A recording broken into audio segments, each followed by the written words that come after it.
दादलागारीअ में सिंध हुकूमत जे राशन विरहाइण वारे ऐलान ते अमल न थियो। पोरियतन पारां गाह खाई अनोखो एहतजाज कयो वियो। ॻोठ शेर मोहम्मद अली पिताफ़ीअ जे पोरियतन सावल पिताफ़ी, बादल, ज़ोहेब हसन ऐं ॿियनि गाह खाई अनोखो एहतजाज कयो। उन मौके ते एहतजाज कंदड़नि सहाफ़ियनि खे ॿुधायो त लॉकडाउन खे 13 ॾींहं गुज़री विया आहिनि, पर सिंध हुकूमत तरफ़ां मिसकीन माण्हुनि में राशन विरहाइण वारे ऐलान ते को बि अमल न थी सघियो आहे। हुननि चयो त लॉकडाउन सबबि असां बुखनि ते वेठा आहियूं, पर यूसी चेयरमैन समेत इंतज़ामिया मंझां को बि असां ॾे लड़ी न आयो। यूसी चेयरमैन जो कोई असां उन टाइम ते फंड ॾिती न कुझु। असांजे जेके नंढे ॿार आहिनि तड़पते पिया आहिनि, बुख कुनो, असां केॾे वञूं, ग़रीब माण्हू आहियूं।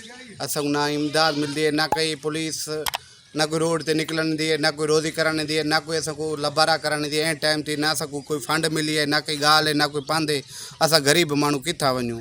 ॻोठाणनि डिप्टी कमिश्नर घोटकी खां मुतालबो कयो त राशन फराहम करे मासूम बचड़नि खे बुखूं काटण खां बचायो वञे। विज़िट कयो अवामी आवाज़ मीडिया ग्रुप जी वेबसाइट awamiawaz.pk।